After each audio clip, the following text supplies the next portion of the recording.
know, Italians are weird. They're very weird. They're shouty people, and this is definitely a shouty car, so it makes sense. Yeah. You can go. Go for it. You're good. You're good. Letting people in, you know, being polite. Being a good Samaritan. You know what's funny about this car, though? I think everybody expects me to be a dick. Yeah. And I am. I cut everybody off.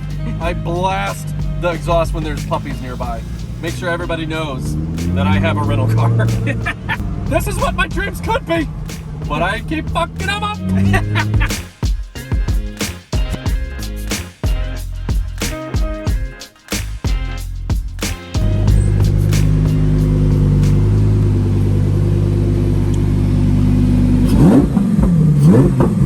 This is nice. Pretty crazy Prius. It's so fuel economical, it's great, dude.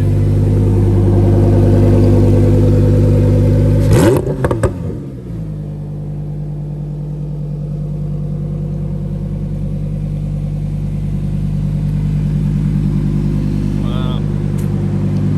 It's pretty nice. I've had a religious awakening. Yeah? I've been searching for this my whole life. It's so good. What is this? It's a Lamborghini Huracan Evo. Okay. It's basically the best Huracan. It's the latest version of the Huracan, which is Lamborghini's smaller, more performance-based car. Yeah. And it's insane. Damn. It's like an emotional experience. I don't know what to even say, dude. I feel like I've done MDMA therapy. I feel like I got hit in the head sparring and I realized what I was doing wrong this whole time. 6 months in. Yeah, dude, 6 months in. More like 8 years in, but yeah, I mean, seriously, how did I miss this? That's funny, dude. It's crazy. That's pretty sick.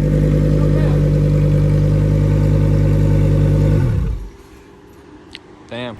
You want a cup holder? You got a cup holder. All right, so it's a weird car, kind of. If you know Lamborghini, this is not weird. I don't know Lamborghini. So basically everything is operated on your paddles. So there's no drive, there's no, put it in drive, you just pull the paddle, basically. Okay. But if you want to go into reverse, you pull this backwards. So first of all, I'm gonna take that off, pull it up, and then your backup camera comes up here. So you got your camera here, which is decent. It's not great, but not bad at all. The visibility is nothing in this car. You really can't see shit. It's better than the McLaren. McLaren was terrible. It's terrible. So then you got to go neutral by pulling both paddles towards you, and then that paddle to go into first.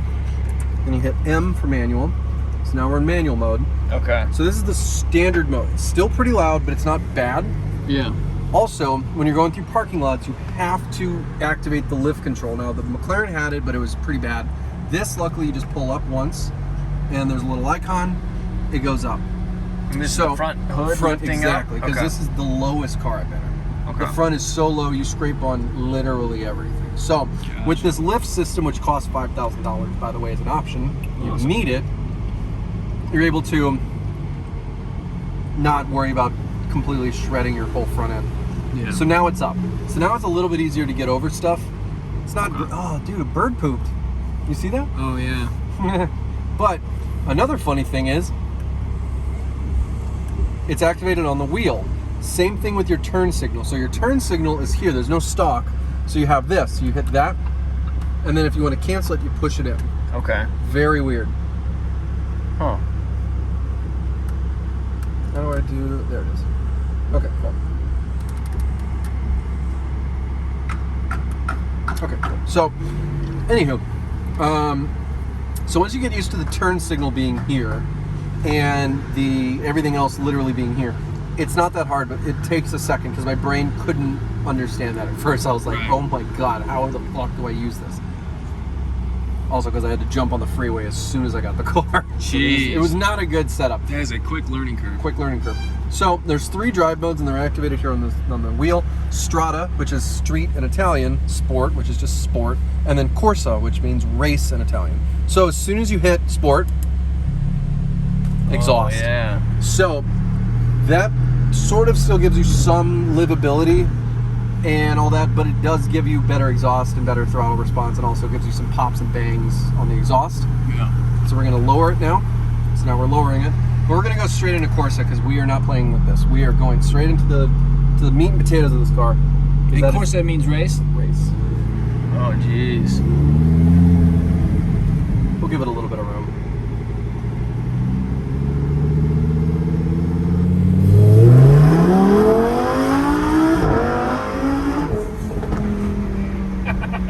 Jeez.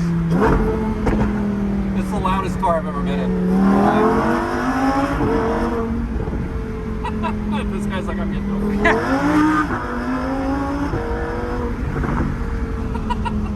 It's just like, it's so visceral. There's nothing more visceral than this car.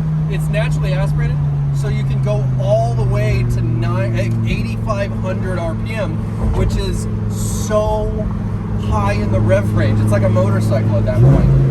So, because you have all of that range, the car really doesn't become its own until, you know, 6,000 RPM. So you really got to wring this thing out in order to get something out of it. Also, this divot is freaking me out, man. Oh, yeah. All right, we cleared it. We're good. Yeah! What's up, man? What's up, man? You want to race? You want to go? Okay, let's go. Quarter mile. Quarter mile. Pink slips. Where's Dom at? Toretto. Take care. That's funny, dude. I was Quarter like, mile. I thought it was some random guy because I get that a lot in this car, and I was like, God damn it. No, it's just Miguel. That's awesome. That's cool. More dudes. More It's dudes. kind of like going to a club in West Hollywood. Kind of feels like I am. Yeah. Oh, dude. I'm not into the image of this car. I just love the car. Yeah. I'm not going to do anything crazy with these kind of roads, but maybe we can get a little. There we go. And you can feel the back kind of come out a little bit, but it's so stable. Like, Yeah. it's not scary at all. Like, this is the least scary car I've actually been in this kind of range. Yeah. Because I don't feel like it's, you know, I don't feel like it's going to do anything I don't want it to do. I feel like it's going to do exactly what I want it to do. I almost think it's smarter than me at times. Really? Yeah. Like, the computer system's so good on this car that, like, there's times where I don't even know if I want to shift and the thing already knows I want to and it preps it for me. So, And when you say prep, what does that mean? so okay, it's a dual clutch system. So the transmission's really the star of the show here. The car is not an automatic. It's a manual technically. It's a manual gearbox, but there's no clutch pedal. Yeah. There's two clutches that engage gears independently. So what that means is that there's one gear that's engaged currently, like this is first gear, and I have another clutch that's right above second. So when I switch, it just switches. Oh, wow. And so since I'm pushing the pedal down, it knows I want to go to third because it feels the throttle input.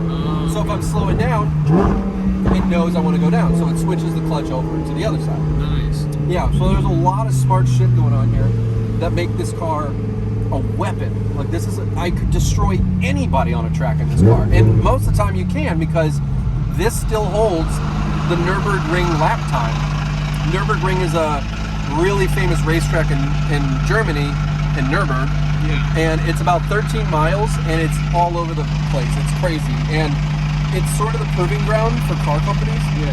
Because if you can set a Nürburgring lap time, that's sort of like what determines a car's performance because it covers all areas of performance needs, like really twisty, windy roads to long straightaways to apexes that are going double and triple. And it's sort of a proving ground, a universal proving ground. So think of it like the World Series. Like it's like the top of the race circuit. So loud as hell with that school bus next to us. But anyways, so Porsche traditionally holds the record on the Nürburgring for street cars. Yeah. And Porsche's just, I mean, everybody knows Porsche's kind of the perfect car, but it's not like that exciting, not that visceral, but Lamborghini always provides this emotional experience, this like visceral experience with the sound and the naturally aspirated engine and blah, blah, blah and all that. Right. But Lamborghini designed this car specifically and the Performante, which is the track version of it, Right. and it destroyed Porsche's lap time. Oh, wow. So not only do you have a car that is arguably one of the most like feel heavy cars, like, you know, visceral feeling cars, but it performs just as well. So it's like, it's kind of a miracle. You know, it's like, it's kind of an all-star in the automotive world. But yeah, you can't get rid of like the Miami rapper pulling up in this exact car. Yeah, exactly. So the image of it, I'm not a fan of, as I said, especially the SUV Lamborghini. Like that thing is whack. But when I'm driving this car, I don't give a shit what I look like. I don't care. I just love this thing. Yeah. So anywho, how do you feel about it? Dude, I like it. Yeah. I really do. I feel more secure with more space with my legs. Yeah, exactly. And I'm eating something too, by the way. I'm eating one of your mom caramels. She loved to eat that. Anyways, but yeah, there's a reason why everything feels more solid. Lamborghini's owned by Volkswagen. Okay. So Audi helped design the interior. Yeah. So that's why everything feels like rock solid. And also all the computer stuff is Audi. So it works every time. There's no problems. I don't have any fear of this thing lighting on fire like the McLaren. Right. McLaren, I thought that was going to explode at any moment. Right. My bad. Didn't tell you that until it was too late.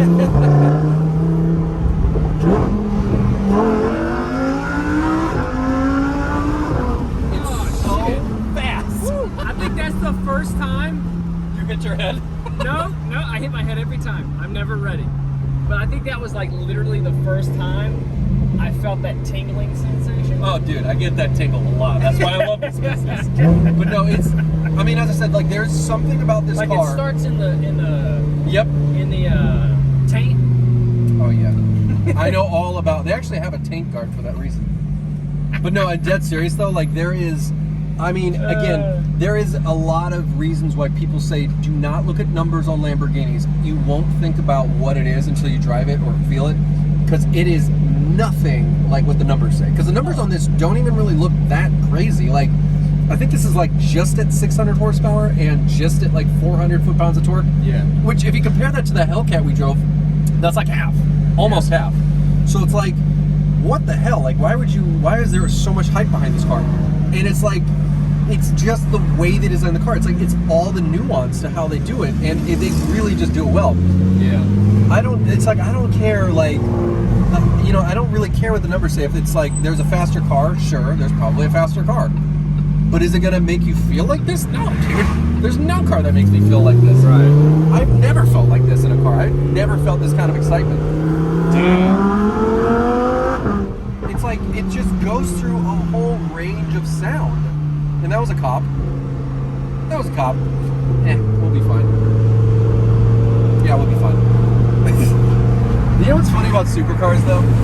What's funny about supercars, specific supercars, I don't feel like police tail this as hard. Yeah. Unless you're doing something really stupid. Like, when I drive the Lotus, I've gotten thumbs up from 3 different police officers when I definitely wasn't supposed to be driving the way I was. Right. And, you know, when I was in the Aston, I got a thumbs up in that too. So it's like, I don't know if it's just because they think I'm like a responsible person who just is having fun with something that clearly is supposed to go kind of fast or loud or whatever, but I don't know. I don't have a reason for that, but I don't seem to get hassled. That's good. But when I was driving that red Volvo for a little bit, I got stopped twice. Dang. I don't know why. And I think it's the red color. I mean, this is bright orange, so it's not helping much, but It's gotta be. it's gotta be something like that. Also, this has a touchscreen now. This is brand new, apparently, because this is like for the 21 model or whatever. Oh, yeah. So now you have like an actual touchscreen system. You have a... I don't know what this system... I don't know what if this is shared with anything, but you do have an infotainment system with navigation. It's okay. I don't know. You don't really need anything here. It's all here, but it's kind of cool that this exists, I guess. So, as I said, the car revs to 8,300 RPM, I think. Yeah. There you go.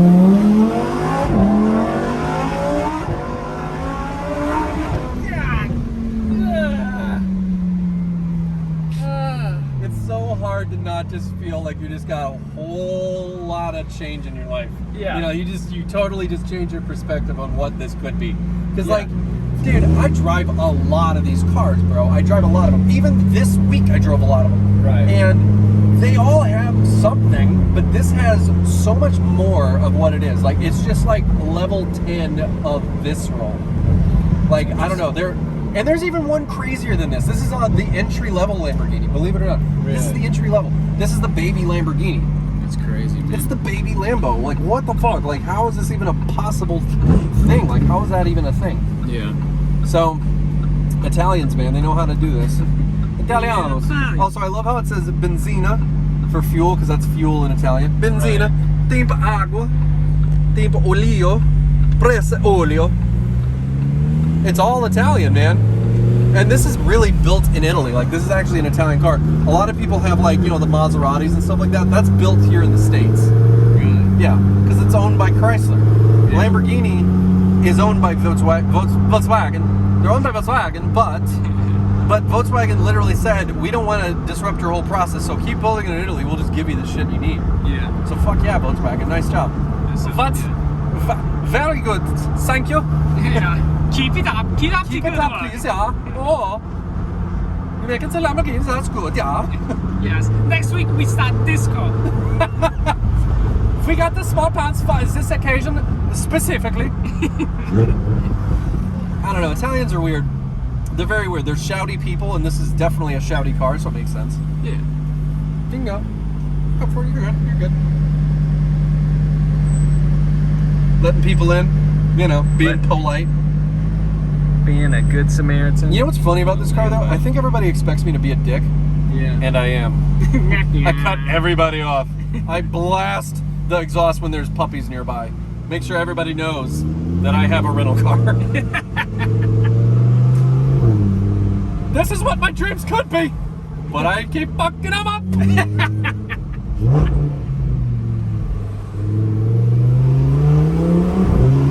But what's funny is like that McLaren had a similar thing where like you really have to rev it out to get the most out of it. Like when I stepped on the pedal, it didn't do anything until like, you know, 3,000 RPM. Then it started pushing you. But this is like, it doesn't even really pause that much. And this doesn't have turbos. This doesn't have anything. Like once you're up here, you're gone, dude. You're fucking gone. Damn. And this just, you know what this feels like? This feels like getting punched in the face by a professional. You know what I mean? Because I've gotten exhausts that are loud and all that. This feels like I got punched by an MMA, like UFC fighter. Like you got punched specifically in the right place with a combo without even knowing it. You forgot who your parents are. Yeah. Like there's no, you know what I mean? Like there's Super something respectful to be hit with such a combo. so respectful, dude. I'm so proud of myself for getting hit by that combo. I don't know. And also the concussion. Yeah, it's basically the most famous thing I had going in my life at this point. As long as the tongue is inside the mouth when the punch lands. It never is. One more pull. You see how instant those gear changes are, though? Oh yeah. So those gear changes being instant is why the dual clutch system is in place. So the dual clutch system makes it so you can just transition gears without even thinking. Yeah. Like I pull the paddle, I'm already in the next gear before I release the paddle. Like it's, how is this good? It's just good. And the downshifts are, you see that? What the fuck? It's so good. It's such a good car. And Anywho. and these downshifts are good because of what? Okay, they're so instant. So most of the time, like if you remember my Aston Martin, it had an automatic transmission. Now, the automatic is fine, but there's downsides to having an automatic as opposed to a dual clutch. A dual clutch system might not be as comfortable from the comfort level, like from a low speed perspective, like a daily driver perspective. And you know, most of the time automakers stray away from dual clutch because it's you know, it just doesn't give you the variety and versatility as an automatic. An automatic will allow you to drive comfortably, and also if you want to be aggressive, you can program it and tune it to be aggressive. Here's that guy. He's like, hell yeah, look at that.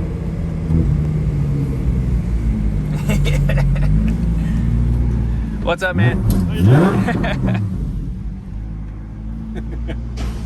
And also the fun thing is, because everything's on the paddle, you can just pull the paddles, go into neutral to rev it, and then just put it right back into gear. So it's made for that. Going back down on this is cool. Hey! Yo! Your neighbors are probably like, what the fuck kind of job does your friend have? Yeah. Miguel was like, just back it up into this. Okay. Miguel was like, hey, your friend has got another car. He had the McLaren the other day. He must be rolling in cash. You must bear on any cash and debt. It's kind of the same thing these days. It kind of is, actually.